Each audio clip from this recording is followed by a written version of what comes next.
గంగా గంగా ఏటైందమ్మా? ఎందుకు ఎడుతున్నావు? గంగా గంగా ఏటైనదమ్మా? ఏటైందమ్మా? అసలు ఏటైనది? ఏడవకుండా చెప్పు. అమ్మా, నాన్న ఏం చేశాడో తెలుసా?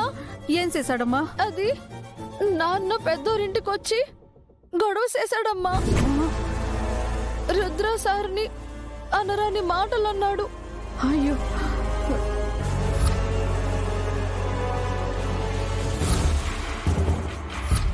నా కూతురు మీద నీ కొడుకు మోజుపడ్డాడని చెప్పాయా?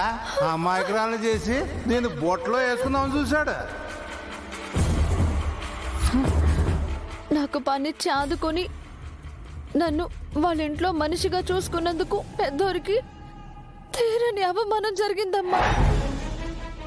రుద్ర సార్కైతే నా ఇంట్లో ఉన్న విషయం కూడా తెలియదు. పాపం ఆయన కూడా నా వల్ల మాటలు పడ్డారు. నాకు సాయం చేయబోయి పెద్దోరు రుద్ర సార్ ముందు దోషిగా నిలబడాల్సి వచ్చిందమ్మా. అందుకే నా వల్ల వాళ్ళకి బాధపడకూడదని వచ్చేసానమ్మా. చాలే అపవయ్యా. రాత్రి అసలేం పట్టించుకున్నట్టు తిరిగి వచ్చినప్పుడే నిన్ను అనుమానించాల్సింది. కడుపులో ఇంతీసం పెట్టుకుంటావు అనుకోలేదు. అయినా నీకు ఏం పోయే కాలం వచ్చిందని అనవసరంగా వాళ్ళందరినీ బాధ పెట్టినావు. నార్మేవే, గౌరవంగా ఉండాల్సిన నా కూతుర్ని వాళ్ళింట్లో పని మనిషిగా వాడుకుంటుంటే చూస్తూ ఊరుకోమంటావా? చూడు, ఎన్ని రోజులు ఒక లెక్క, ఇప్పుడు ఒక లెక్క. నా కూతురు కష్టపడడం నేను ఇంకా చూడకూడదు, అంతే. పెళ్లికి ఎదిగిన కూతుర్ని ఎవరింటికో పనికి పంపిస్తే నలుగురు ఏమనుకుంటారు చెప్పు? అందుకే నా కూతురికి లక్షణమైన సంబంధం చూసా. దగ్గరలో మంచి ముహూర్తం చూసి పెళ్లి కూడా చేసేస్తాను.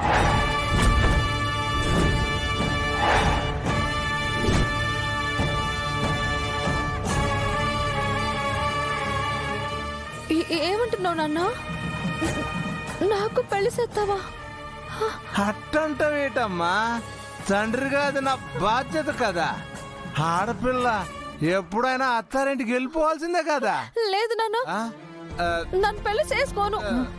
నన్ను అమ్మను వదిలిపెట్టి ఎక్కడికి వెళ్ళను. నన్ను లేకపోతే అమ్మని ఎవరు చూసుకుంటారు? నాకు పెళ్లి గిల్లొద్దు. అమ్మ అమ్మ, నువ్వైనా నాన్నకు చెప్పమ్మా, నన్ను పెళ్లి చేసుకోలేను. నాకిప్పుడిప్పుడే ఓ విషయం అర్థం అవుతుందమ్మా. ఏనాడు నీ కట్టం గురించి పట్టించుకొని మీ నాన్న ఉన్నట్టుండి నీకు పెళ్లి చేస్తానన్నాడంటే ఖచ్చితంగా ఏదో స్వార్థం ఉండే ఉంటది. ఏటే ఏటే నువ్వు మాట్లాడేది? నీ కంటికి నేను ఎట్టా కనిపిస్తున్నానే? మేకతోలు కప్పుకున్న పులిలా కనిపిస్తున్నావు. చూడు, నా కూతురు పెళ్లి కాకుండా ఇంట్లో ఉండిపోయినా పర్వాలేదు, కానీ నువ్వు తీసుకొచ్చిన సంబంధం మాత్రం నేను సచ్చినా ఒప్పుకోను. ఎందుకంటే నీకేదో లాభం లేదే నువ్వు ఇంత పట్టుపట్టావు. నీ కారణంగా నా జీవితం నాశనం అయిపోయింది. ఒక ఆడపిల్ల అయ్యుండి కూడా, అది కూడా పడరాని కట్టాలు పడి ఈ ఇంటిని నడిపిస్తోంది. నీ వల్ల మేము అనుభవిస్తున్న బాధలు చాలు. ఇంతకు మించి నరకంలోకి నెట్టాలని చూస్తే మాత్రం నేను చూస్తూ ఊరుకోను. గంగా, నువ్వేం బాధపడకు, నీకు నేనున్నానమ్మా. నీ మనసు కట్టం కలిగించే పని ఏది జరగనివ్వనమ్మా. అమ్మా గంగా, నువ్వైనా నా మాట వినమ్మా. అది చాలా మంచి సంబంధం అమ్మా. చాలు నాన్న. సూపర్ మార్కెట్ కమ్మా. సూపర్ మార్కెట్ కా? అదేటే, నిన్న మీ నానంత రాద్దంతం చేసి వాళ్ళని అవమానించొచ్చాక నువ్వే మొహం పెట్టుకొని మళ్ళీ పనిలోకి వెళ్తావే? పర్లేదమ్మా, నానెలాగా అలా పెద్దోరికి సర్ది చెప్తాను. ఆయన మనసు చాలా మంచిది, నన్ను అర్థం చేసుకుంటారు.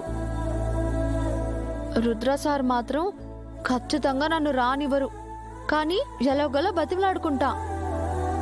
ఆ ఉద్యోగం లేకపోతే నీకు వైద్యం చేయించలేనమ్మా.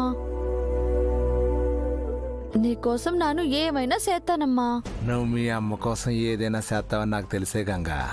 నాకు కావాల్సింది కూడా అదేగా. నిన్ను బాగా చూసుకోవాలమ్మా. గంగా, అమ్మా గంగా, నాను కూడా నీతో పాటు సూపర్ మార్కెట్కి వస్తానమ్మా. ఎందుకయ్యా ఎందుకు మళ్ళీ అక్కడికి వెళ్ళి గొడవ చేయడానికా? చేసిన ఘనకార్యం చాలు, నువ్వు ఎక్కడికి వెళ్ళక్కర్లేదు, ఇంట్లో పడుండు చాలు. అట్టట వేటే నా కూతురు నా మీద కోపంగా ఉందని నాకు తెలుసు. అందుకే నేనే స్వయంగా వెళ్ళి తప్పంతా నాదే అని చెప్పి ఆయన కాళ్ళు అట్టుకొని క్షమాపణ అడుగుతాను. నా కూతురు కోసం నేను ఆ మాత్రం చేయలేనా? నానా, నా కోసం నువ్వేం చేయక్కర్లేదు. నువ్వు మళ్ళీ నాను పని చేసే చోటుకొచ్చి ఎలాంటి గొడవ చేయకుండా ఉంటే అంతే చాలు. రైట్, అట్టగా గానీ నువ్వు ఎట్టగా అంటే అట్టే. అమ్మా, ఇప్పటికే ఆలస్యం అయిపోయినది, నేను వెళ్ళొస్తాను. ఇంతకీ నువ్వు ఉదయం వేసుకునే మాత్రలు వేసుకున్నావా లేదా?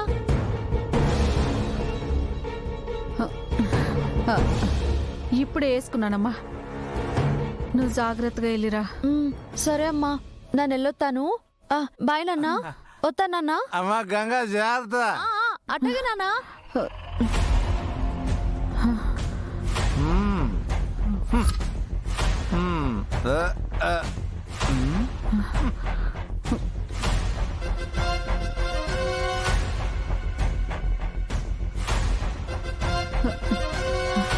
ఏవయ్యా, నా మందులు ఏమైనా చూసావా?